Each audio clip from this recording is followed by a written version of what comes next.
ใจใฝ่ในธรรมทุกท่านขอถวายความเคารพแสดงความนับถือพระมหาเถระพระเถรานุเถระเจ้าคณะพระสังฆาธิการ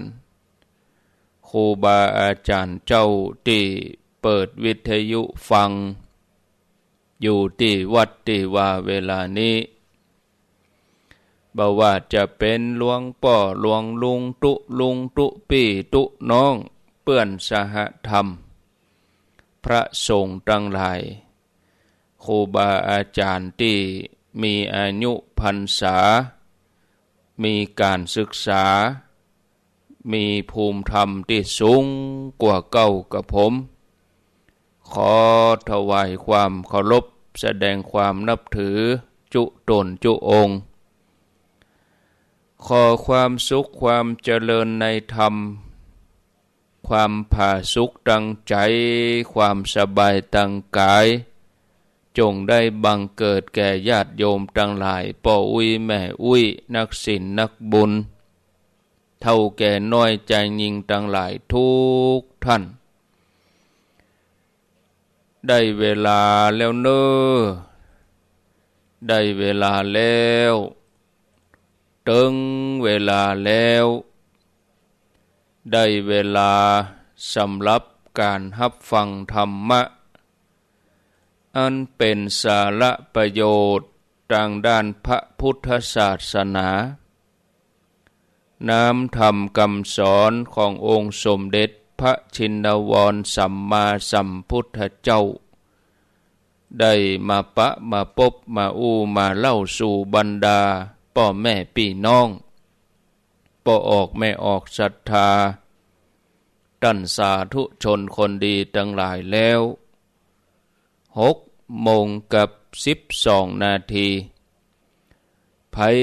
ที่ยังบ่ลุกเตื้อกะเกียมตัวลุกมาได้แล้วเนอะลุกมาได้แล้วตื่นมาได้แล้วหลับลุกเจ้า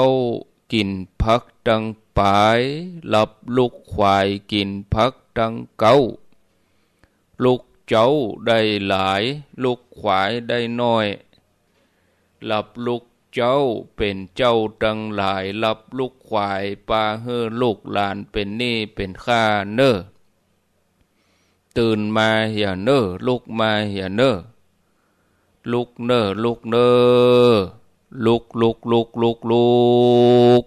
ตื่นตื่นได้แล้วลุกได้แล้วญาติโยมท่านทั้งหลายลุกเจ้าตื่นตัวเจ้าบัวกาบหันเยื่องนาพังพร้อมลุกควายบ่ตันหนตางกีดก้อมก้าตัวบ่ต้อมปุ่นอายจุงเก่งเข้าไว้อย่าไปเฮือขวายต่อหน้าสบายจำไว้เน้อเจ้าจำไว้เน้อเจ้าอรุณสวัสดิ์ธรรมะสวัสดีสวัสดียามเจ้าญาติโยมท่านผู้ฟังทั้งหลายยินดีต้อนรับเข้าสู่รุ่งอรุณวันใหม่ปะกันเจ้านี้เป็นเจ้าของวันเสาร์ที่6 เดือนพฤษภาคมพุทธศักราช2566วันนี้เป็นวันเดือน8เหนือแฮม2 ค่ำเดือน8เหนือแฮม2 ค่ำพร่ำว่าเป็นวันเสาร์ตามปกติแล้วทุกวันเสาร์นี่ญาติโยมจะได้ฟังการจัดรายการโดยท่านพระมหาสมชาตินันทธรรมิโกเจ้าอาวาสวัดหนองยาวอำเภอเวียงป่าเป้าจังหวัดเชียงรายแต่เนื่องจากว่าวันนี้ท่านพระมหาติดศาสนกิจ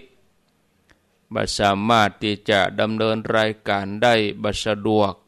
ที่จะมาจัดรายการ อาตมาภาพก็บ่ได้ไปที่ไหนพอที่จะสะดวกว่างอยู่ช่วงเจ้านี้บ่มีธุระดังใด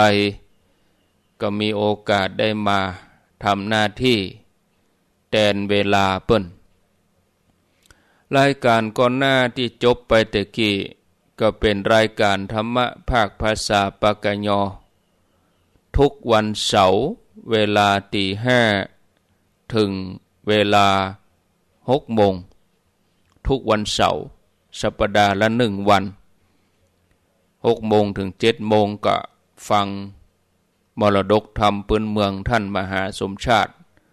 นันทธรรมิโกวันนี้อาตมาภาพพระครูอภิวัฒนวิกรมมาดำเนินรายการแทนญาติโยมหลายท่านก็ตื่นขึ้นมาตั้งเมื่อตีสี่ตีห้าบางคนก็ลุกเจ้าตีสามตีสี่ฟังรายการตุลุงยองตั้งแต่ตีสามตีสี่มาแล้วบางคนบางท่านก็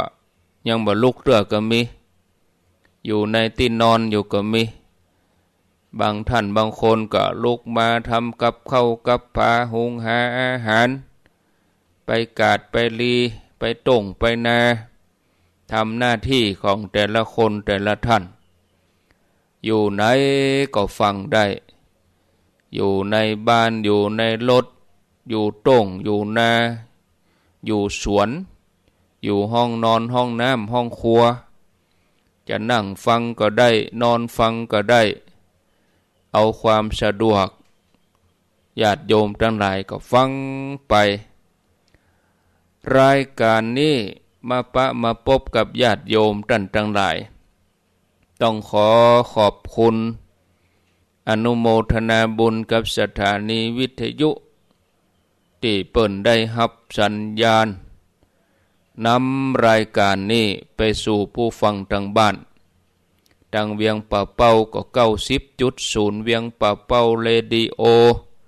เมื่อค่ำยามคืนก็ฟังที่ดอยหมอกเรดิโอทีมงานของคุณดารุณี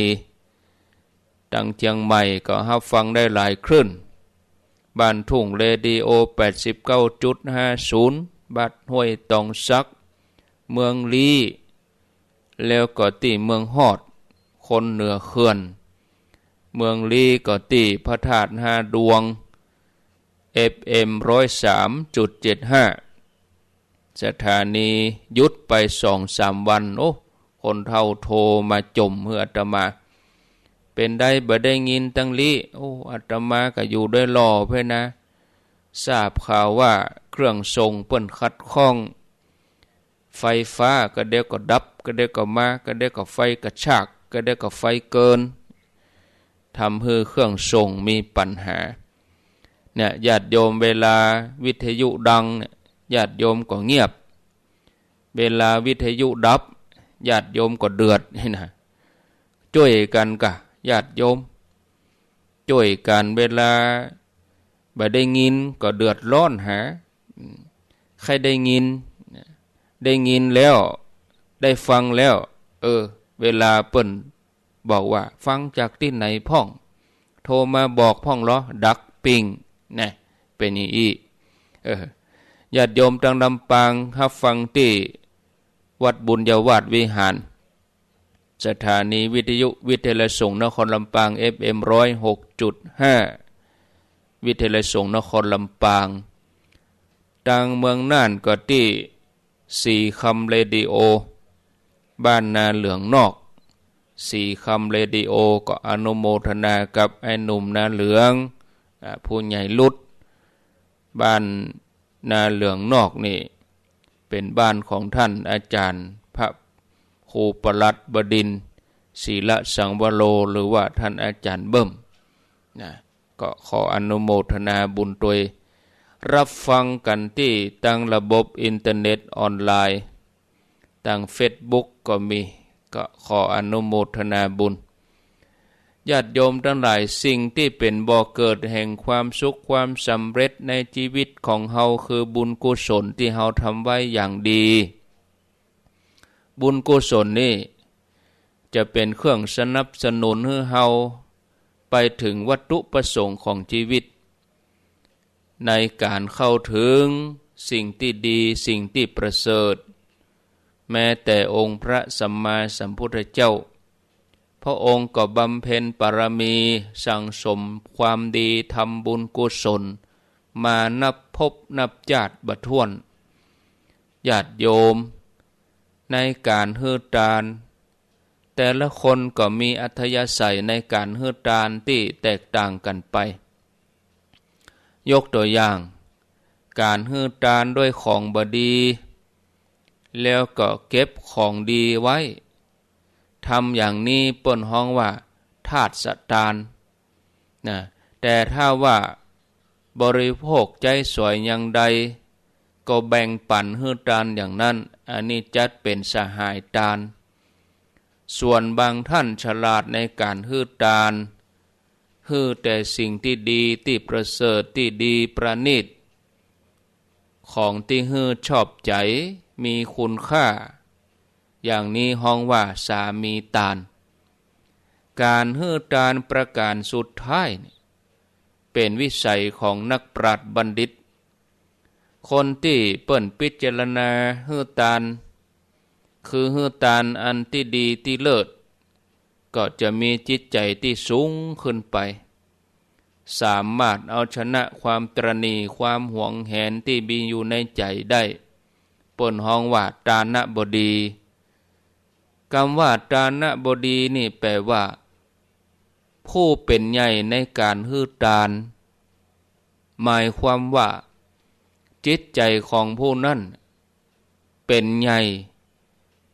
ญ่ในตนเองบ่ตกอยู่ในอำนาจของความตระหนี่การฮือทานที่สมบูรณ์ประณีตนักเท่าใดก็จะได้รับผลของทานเป็นบุญกุศลที่ทวีคูณขึ้นไปแล้วเป็นบุญกุศลตกถึงไผก็ตกถึงผู้ฮื้อนั่นญาติโยมอย่าฮื้อมีความสมบูรณ์ด้วยรูปสมบัติทรัพย์สมบัติคุณสมบัติ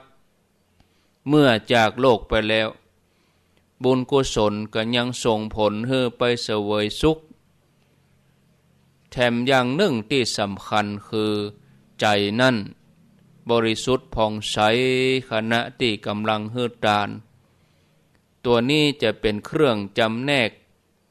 ผลแห่งการฮือทานแตกต่างกันไปอย่างเรื่องของพระเจ้าปัญญาสิกับอุตรมนพยกตัวอย่างให้ญาติโยมทั้งหลายได้ฟังพระเจ้าปัญญาสิเป็นพญาเจ้าเมืองที่ครองเมืองเสตัพพยนครพระองค์ทรงมีอุปนิสัยในการที่จะชอบค้นคว้าทดลองหาเหตุหาผลในสิ่งต่างๆเมื่อพระองค์ได้ฟังคำสอนของสมณจีพราหมณ์ทั้งหลายในเรื่องของการเวียนว่ายตายเกิดแล้วพระองค์ก็ค้นคว้าทดลองด้วยวิธีการต่างๆแล้วก็สรุปเป็นความหันที่ผิดว่าชาติหน้าบ่มีคือตายแล้วศูนย์พระองค์บ่เชื่อเรื่องนรกสวรรค์เลยทรงหันผิดกึดว่า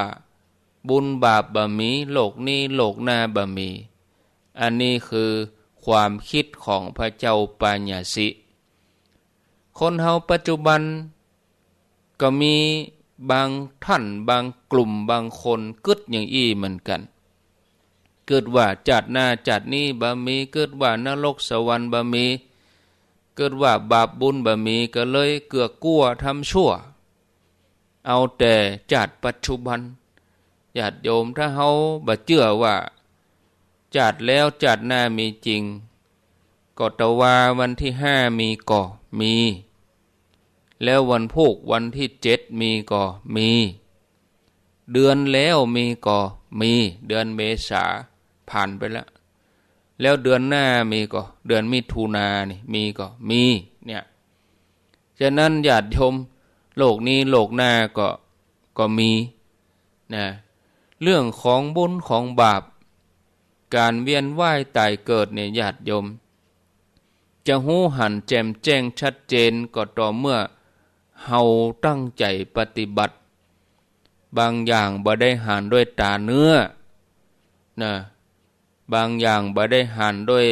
ตามนุษย์ทั่วไปต้องหันด้วยใจที่เป็นญาณทัศนะเนี่ยญาติโยมฉะนั้นการทดลองด้วยวิธีการทางวิทยาศาสตร์อย่างของพระเจ้าปัญญสินี่ก็บ่ใช่วิธีที่ถูกต้องในการพิสูจน์เรื่องการเวียนว่ายตายเกิดเรื่องวัฏสงสารเรื่องชาตินี้ชาติหน้าเหมือนคนที่ต้องการน้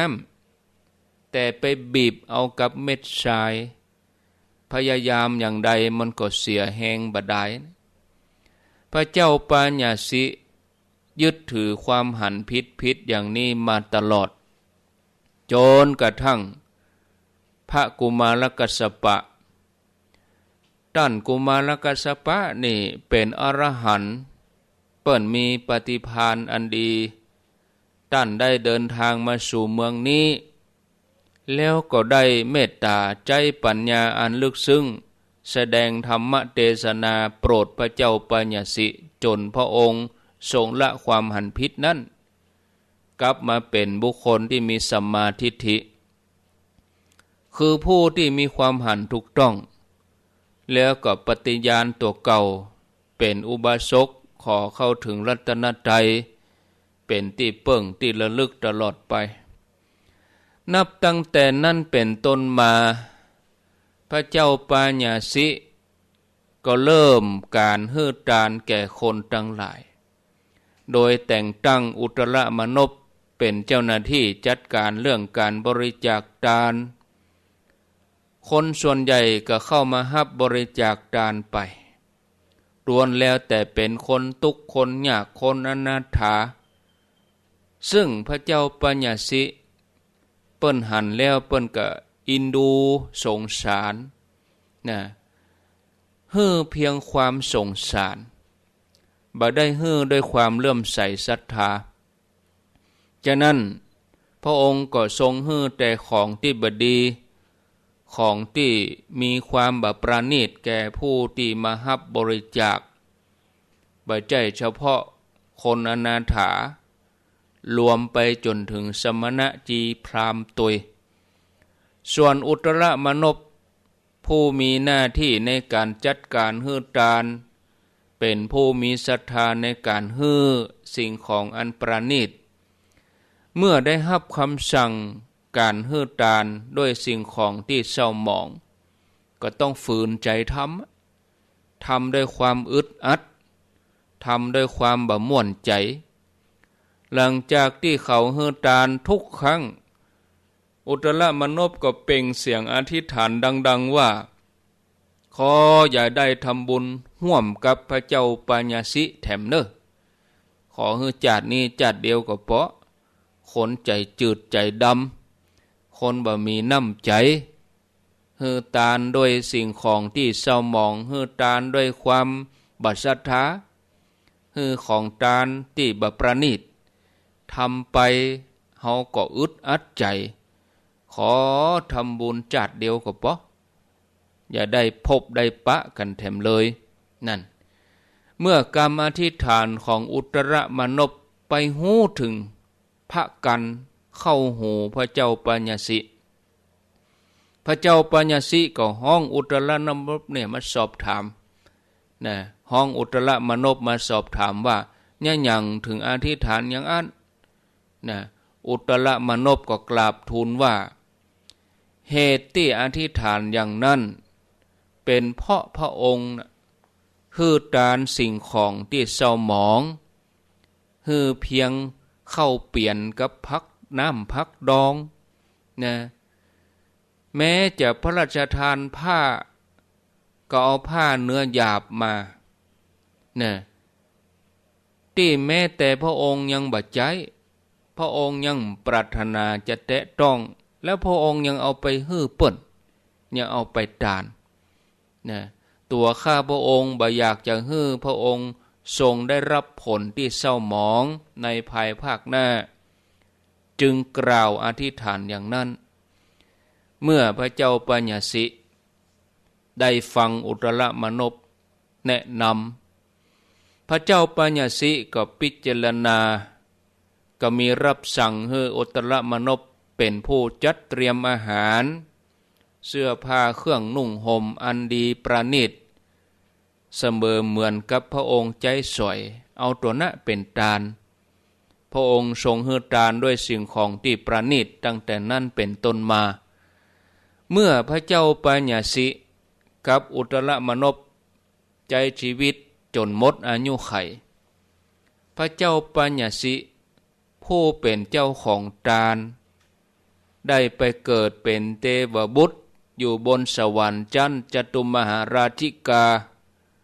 ส่วนอุตรมนพเป็นผู้จัดการเรื่องทานจัดแจงของทานไปเกิดในสวรรค์สูงกว่าพระเจ้าปัญญสิไปอยู่บนชั้นดาวดึงส์บุญชั้นดาวดึงส์นี่สูงกว่าจตุมหาราชิกาในสมัยนั้นมีพระอรหันต์ตนหนึ่งชื่อว่าพระคำว่าปฏิเถระพระอรหันต์รูปนี้เปิ้นได้ไปพักบำเพ็ญสมณธรรมปฏิบัติอยู่ที่ชั้นจตุมหาราชิกาเป็นประจำมีเตื้อหนึ่งเทวบุตรปัญญสิเข้ามาไหว้พระอรหันต์แล้วก็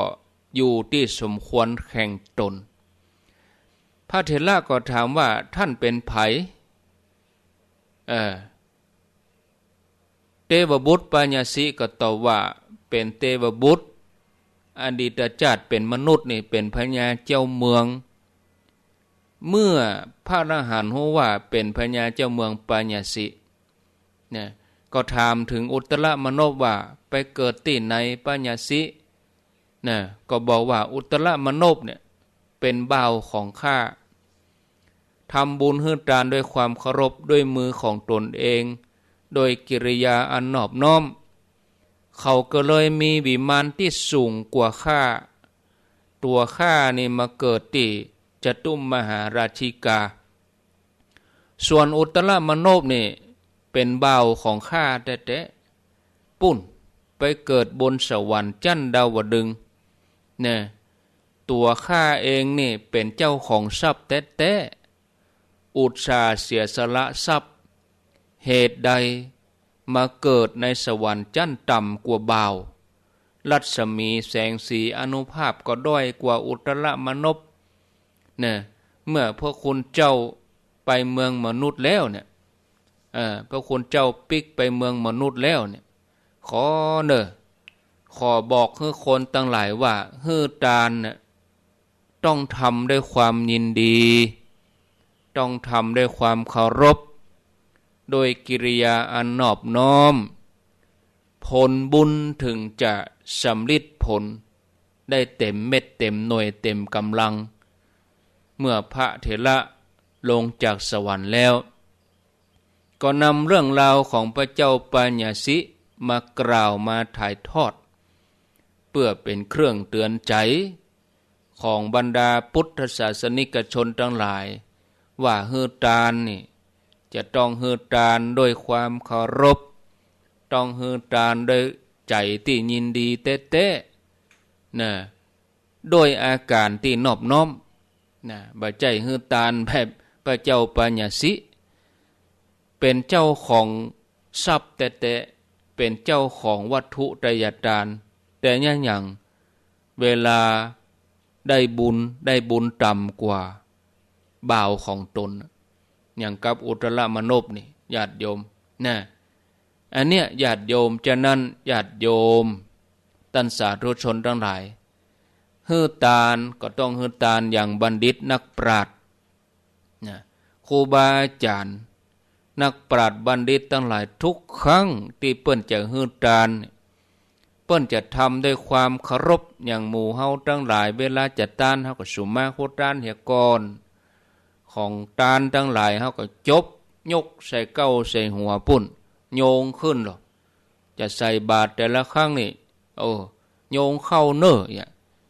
ทูลเก้าทูลหัวปุ่นนะเนี่ยคือด้วยความเคารพ กลัวเป็นบาปเป็นกรรมก็สุมมาขวดานเหี่ยก่อนทำเพื่อขจัดความโลภความตระหนี่ให้มันหมดไปจากใจเนี่ยทำอย่างอี้ได้ถึงจะได้รับผลเต็มที่ละเอียดประณีตขึ้นไปตามลำดับนะแต่การเฮืออย่างที่ประเสริฐเท่ากับการฮือจางแห่งความสุขนะมันบ่มีเพราะถือว่าการฮือสิ่งที่ดีที่เลิศที่ประเสริฐเนี่ยญาติโยมคือฮือความสุขนี่ญาติโยมจะนั้นหมู่เฮาทั้งหลายคือหมั่นประพฤติปฏิบัติหูข่าวงานบุญงานกุศลที่ไหนก็จักจวนกันไปจักจวนกันทำบุญฮือตันรักษาศีลเจริญภาวนานี่ศรัทธาญาติโยมเนี่ยบ่ควรดูหมิ่นในบุญที่ตัวเก่าทำการเดินทางในสังสารวัฏเนี่ยมันมีความจำเป็นที่เราจะต้องมีเสบียงติดตัวไปเพื่อจะได้นำไปใช้ในการดำเนินชีวิตให้สะดวกสบายบ่ต้องถึงขั้นที่เราจะเสียชีวิตก็ปัจจุบันเนี่ยนะเราเดินทางไปที่ไหนเราล่องมีสตางค์เติมน้ำมันหรอมีสตางค์เติมน้ำมันรถมันก็อยู่ที่เก่าไปตั้งหน้าเสบียงเนี่ยเหมือนน้ำมันเสบียงนี่ญาติโยมต้องมีติดตัวไว้นะให้เราเดินทางได้สะดวกสบายมีความสมบูรณ์พร้อมนะทำให้เราได้สามารถสร้างบารมีได้อย่างเต็มที่ศรัทธาญาติโยมนะเราทำบุญอุทิศให้ญาติพี่น้องก็เหมือนกันนะขอโทษนะญาติโยมญาติพี่น้องของเราที่ตายไปเหมือนเขาทั้งหลายตีตัวรถทัวร์จะไปกรุงเทพบอกกองไปตารถแล้วเนี่ยโอ้สตางค์ปอเนี่ยตัวรถนี่มีราคา800แต่ญาติของเฮาเนี่ยมีสตางค์อยู่400มันก็ไปไม่ถึงกรุงเทพทีนี้ฮู้จักไผเขาก็โทรมาเปิ่งปี่เปิ่งน้องแล้วก็พอแต่หมู่ตารถก็บ่ฮู้จักไผทั้งที่คนทั้งหลายก็เดินสารวนกันหยาบคนก็เต็มตารถก็บ่ฮู้จะไปขอสตางค์กับไผก็บ่ฮู้จักนะก็จะต้องนึกถึงญาติพี่น้องเนี่ยก็เมื่อนึกถึงญาติพี่น้องหรือว่ามีไผคนใดคนหนึ่งที่ฮู้จักญาติพี่น้องกันไปปะกันตารถโอ้บัดนี้สตางค์วิทย์ไป400แต่เฮาก็เอาฮื้อเขา400เขาก็มีสตางค์ไปซื้อตั๋วไปบป.ก็มีตังมีเงินติดตั๋วไปแถมก็เหมือนเฮาทั้งหลายทำบุญเนี่ยญาติพี่น้องที่ตายไปแล้วนี่เหมือนเขาไปอยู่ตารถแล้วสตางค์วิทย์เฮาตานให้เขาก็เหมือนเฮาโอนไปแหละเฮาโอนไปเติมให้เขาไปเติมให้เขาก็จะได้บุญสูงขึ้นไปใจเขาก็เกิดปีติอนุโมทนาเมื่อใจเขาปีติอนุโมทนาเขาก็ปันโจกปันป้อนให้เขาขึ้นรถไปเขาก็ว่าโอ้ถ้าบ่มีคุณเนี่ยบ่มีปี่บ่มีน้องเนี่ยบ่มีสตางค์ขึ้นรถล่ะเขาก็ขอบคุณเฮาเนี่ยญาติโยมเหมือนเดียวกันเฮาทำบุญอุทิศกุศลให้กับญาติบอกว่าเขาจะตายไปกี่ปีก็ตามทำไปเถอะญาติโยมท่านสมมุติว่าไปลงกรุงเทพแล้วบอกก็ไปตึกกรุงเทพแล้วถ้าเขาจะปิกมาแหมอเนี่ยนั่นเขาก็ทำบุญไปเรื่อยๆคนเฮาชีวิตคือมันเดินทางสังสารวัฏนี่มันเดินทางไกลถ้าบุญบัดนักมันมีแหงปอญาติโยมฉะนั้นการสั่งสมบุญมันเป็นเรื่องใหญ่ถ้าเฮาทำได้ด้วยตัวเองก็ยังเฮาทั้งหลายเนี่ยเฮายังมีชีวิตอยู่เฮายังมีลมหายใจอยู่เฮาก็ทำด้วยตัวเองเลยเหมือนเฮาสะสมไว้นักๆถึงเวลามันก็เป็นของเฮาเหมือนเงินมีเต็มกระเป๋าแล้วนะเฮาไม่ต้องได้อวงหาอะไรบ่ต้องไปอวงหาไผเพราะว่าเฮาทำบุญของเฮาเต็มที่ญาติโยม เขาจะต้านให้เฮาก็ตามบ่ต้านให้เฮาก็ตามเฮาทำเองแต่ถ้าเฮาบ่ได้ทำล่ะญาติโยมปากมองต้องแห้งไปอยู่ติดตารถซื้อตั๋วเงินกำปออยากกินข้าวต้องห้องจอกได้ก็ยืนพอที่หน้าร้านอาหารพอเปิ้นกินเฮียแปลงหมองอยู่หั่นญาติโยมฉะนั้นทำเองมีเงินในกระเป๋าซื้อกินจะไปไหนจ่ายค่าตั๋วรถไปเอาจะไปเครื่องบินก็ไปได้ไปรถทัวร์ก็ไปได้บุญก็อย่างเดียวกันเนี่ยมันทำให้สะดวกแต่ว่าญาติโยมอันนี้เป็นเรื่องของการอุปมาเท่านั้นเป็นการอุปมาถ้าจะอู้ถึงความจริงแล้วทรัพย์สินเงินทองมันก็แปรสภาพมันเป็นเพียงปัจจัยอำนวยความสะดวกจากนี้เท่านั้นญาติโยมบุญกุศลที่เกิดจากการฮื้อตานนั่นเป็นสิ่งที่ทำได้ง่ายที่สุดแล้วก็เป็นสิ่งที่สำคัญนะที่พระอรหันต์เจ้าครูบาอาจารย์เจ้าแม้กระทั่งองค์พระสัมมาสัมพุทธเจ้าเปิ้นให้ความสำคัญเป็นอันดับแรกนะในบุญกิริยาวัตถุ3อย่างเปิ้นเอาทานขึ้นนำทานศีลภาวนาในปารมี10ทัศเปิ้นก็เอาทานนะปารมีขึ้นก่อนนี่ญาติโยมนะได้ได้จาพ่อแม่ศรัทธาญาติโยมมาก็หันว่าพอสมควรแก่เวลาวันนี้มาแทนมาทำหน้าที่แทนท่านมหาสมชาตินันทธรรมิโกเจ้าอาวาสวัดหนองยาวตามปกติแล้วเปิ้นก็จะจัดรายการทุกวันเสาร์6 โมงถึง7 โมงวันนี้อาตมาแทนเปิ้นเนาะก่อนที่จะเปิดสายก่อนที่จะให้ญาติโยมทั้งหลายได้โทรมานี่ก็ประชาสัมพันธ์ข่าวสารงานบุญงานกุศลที่จะเกิดขึ้นนี่ก่อนเนาะวันที่12 พฤษภาคมนี่นะญาติโยมวันที่12 พฤษภาก็ขอเชิญญาติโยมป่อออกแม่ออกศรัทธาป่ออุ้ยแม่อุ้ยนักศีลนักบุญเท่าแก่น้อยใจยิงทั้งหลายร่วมงานบำเพ็ญบุญทักษิณานุปทานอุทิศถวายอดีตเจ้าอาวาสวัดศรีภูมิมาบ้านตาสมป่อยตำบลตุ้งฝายอำเภอเมืองลำปางจังหวัดลำปางในวันศุกร์ที่12 พฤษภาคม 2566เริ่มเวลา10 โมงเมื่อเจ้า8 โมง 9 โมงกับญาติโยมก็ไปเลยมันสะดวกดีบ่ใจว่าเปิ้นทำพิธี10 โมงเฮาก็จะไป10 โมงมันบ่ทันก็เดี๋ยวจะใส่ขันแก้วใส่สันแก้วตั้ง3ได้หอมได้หยังได้มันบ่สะดวกซ้อหาที่นั่งก็ลำบากฮือไปก่อน9 โมงก็ต้องไปถึงพุ่นล่ะเนาะญาติโยมเด้อที่วัดศรีภูมิมาตาสมป่อยพิธีก็เริ่มประกอบพิธี10 โมงจุดเทียนธูปบูชาพระรัตนตรัยไหว้พระสมทานศีลแล้วก็อาตมาภาพพระครูอภิวัฒนวิกรมก็จะได้แสดงธรรมบรรยายธรรมเนื่องในงานทำบุญทักษิณานุปทานนะก็เชิญชวนญาติโยมเด้อญาติโยมอยู่ใกล้อยู่หิมโดยเฉพาะญาติโยมที่ฟังคลื่น 106.5 ญาติโยมที่ฟังสถานีวิทยุวิทยาสงฆ์นครลำปางนี่ช่วยกันเด้อญาติโยมเดือนนี้ก็ยังจะต้องได้รับผิดชอบช่วยกันแล้วถ้าเฮาทำบุญวันที่12เนี่ย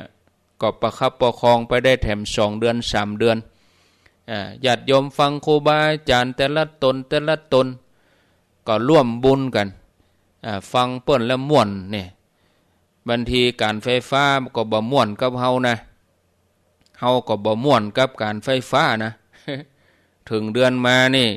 มาเก็บแล้วก็ต้องจ่ายถ้ามีใจก็ต้องดับ บ่มีบ่ได้จ่ายค่าไฟเพิ่นก็ต้องตัดอ่ะเพิ่นก็ต้องตัดค่าไฟเมื่อเพิ่นตัดกับเครื่องส่งก็ดับเมื่อเครื่องส่งดับก็ไปได้ยินกันเนาะเนี่ยอันนี้มันความจริงเนี่ยญาติโยมการไฟฟ้าบ่ฮับซับปีเนอะ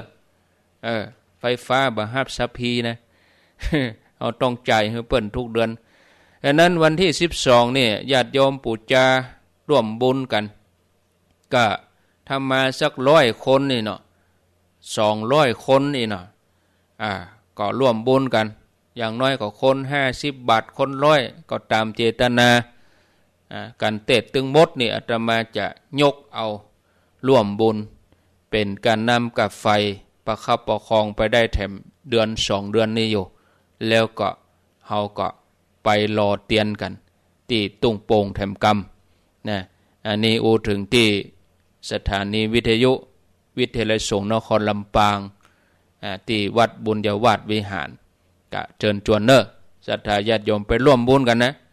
จะไปเอาม่วนบ่ได้นะฟังท่านพระครูตึงวันฟังท่านมหาฟังท่านอาจารย์ฟังหลวงพ่อหลวงปู่หลวงลุงม่วนม่วนนี่แต่ญาติโยมม่วนแต่ถึงเดือนมานี่ตุเจ้าม่วนล่ะ เนาะช่วยกันกะเนอะฟังที่ไหนก็หอมที่นั่นฟังเมืองลี้ก็หอมเมืองลี้ฟังลำปางก็หอมลำปางเนอะฟังฮอดก็หอมที่ฮอดนั่นนะญาติโยมก็อนุโมทนาเพราะว่าบางสถานีนี่เปิ้นเป็นวิทยุชุมชนเป็นวิทยุสาธารณะบ่มีสปอนเซอร์บ่มีผู้อุปถัมภ์รายการก็ญาติโยมเขาทุกคนแหละที่ฟังรายการนี้เป็นผู้อุปถัมภ์รายการช่วยกันหอมช่วยกันบริจาคนะในวันที่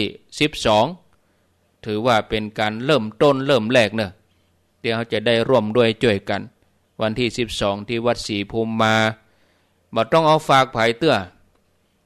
ปัจจัยเขียนซองเขียนชื่อไว้แล้วบ่ต้องเอาฝากไผบ่ต้องยื่นฮื้อตนนั้นตนนี้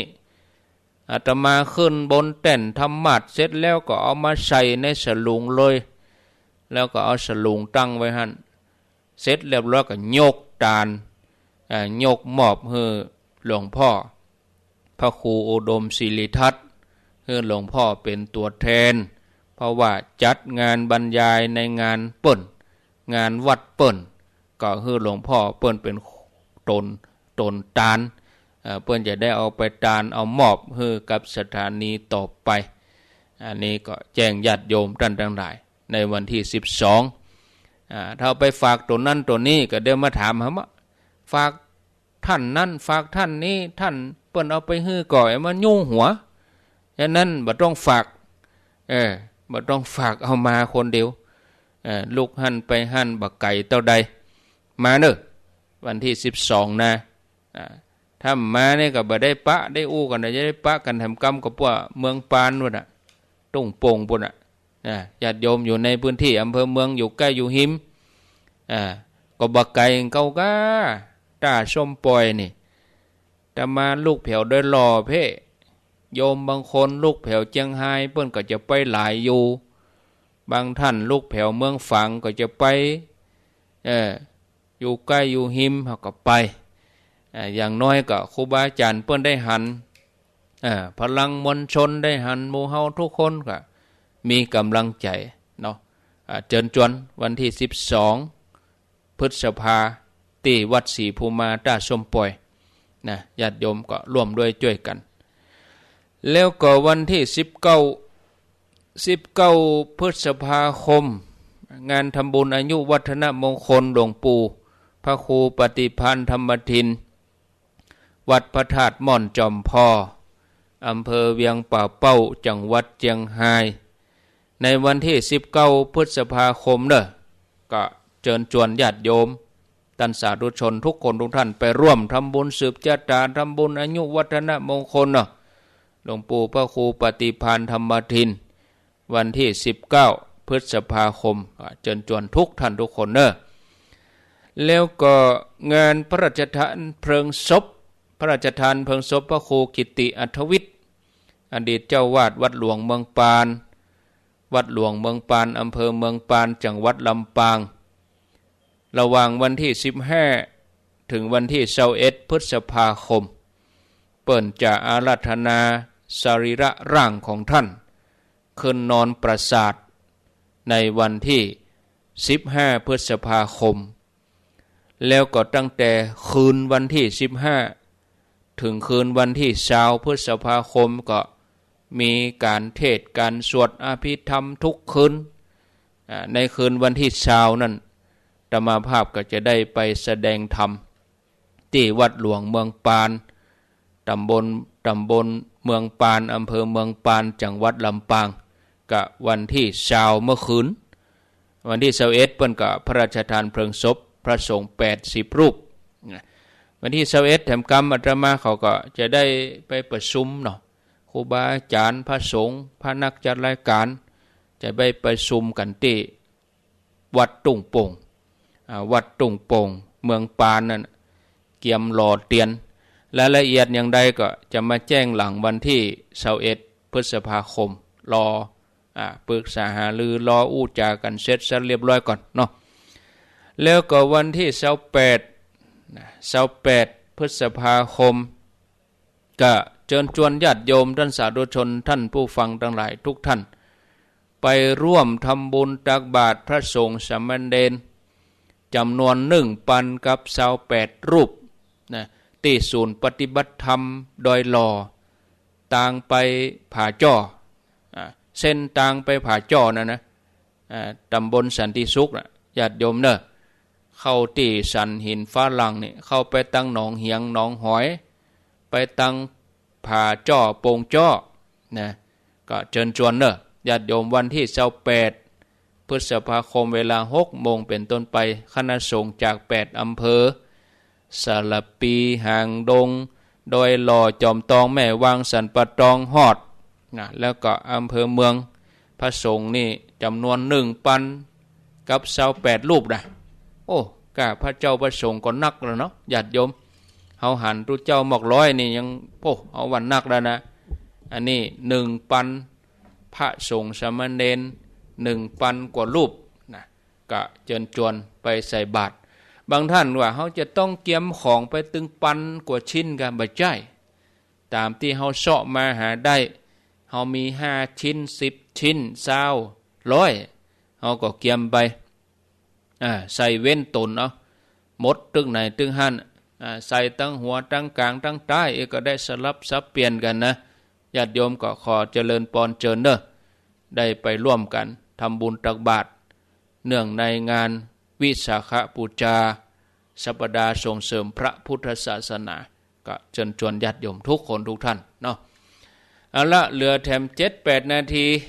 ก็ปั่นเวลาญาติโยมได้โทรมาอู้จาสนทนาธรรมไผ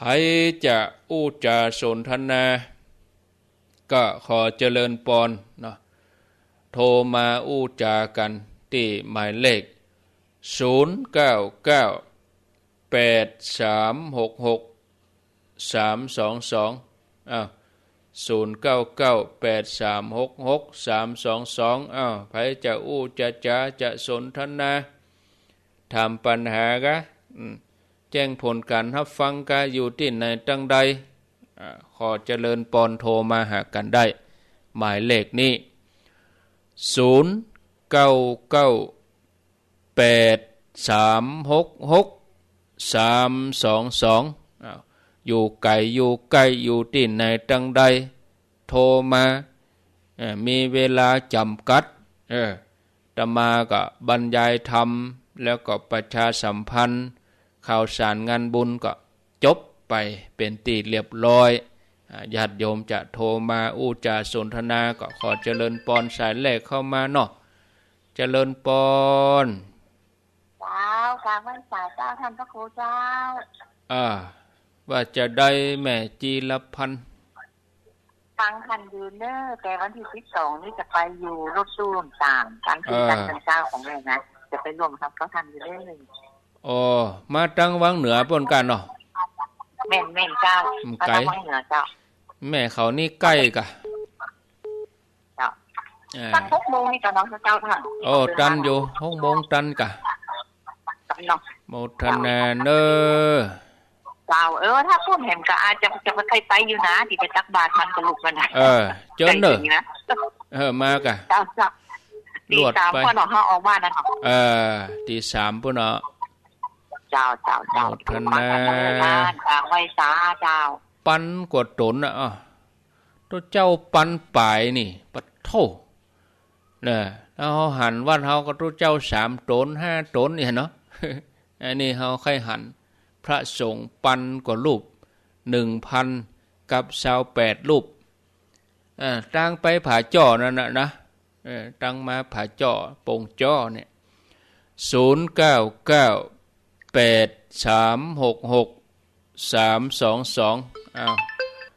รับสายเจริญพรโทษจากไหนเมืองลี้เนาะเมืองลี้แม่รัดเรือนเจ้าแม่ยังก็แม่รัดดาอากาเรือนโคบ้านแบบเปล่านะกะแม่รัดดาที่เขาท่านอาจารย์ว่ามันมี2 วันนะกะก็น่ากะสถานีดับสถาเดือดสถานีดังสถาดับอยากบางทีมันได้ยินนี่โทเดือดร้อนเนี่ยลุงยองยับเอาทุลุงยองมาออกตอนสายสักเตื้อมันรู้มาแล้วบ่ช่วยกันซ่อมช่วยกันแปลงกาเวลามันได้ยินเหววันเนี่ยมาออกสักเตื้อตอนสายบ่มีเวลาเปิ้นบ่ใจเวลาเปิ้น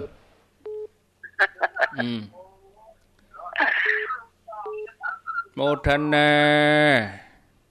ก็อีดก็ไปใจเปิ้นเลี้ยงล่ำเรือเข้าห้องยาได้ไปติดป่ายเปิ้นแล้วเปิ้นออกมาเจ้าแล้วไปเปิ้นออกมาฝ่ายแฮมโตจะบ้านไม่ตรงกระบวนศรีชัยลีครับศรีวิชัยลีครับวังกระแสแสนลีครับโมทนาก็เปิ้นไปการอื่นพ่องกะอย่าไปเฮือตัวเจ้าจัดอยู่หั่นอู้ติ๊กๆตัวเจ้าจัดรายการอู้ติ๊ก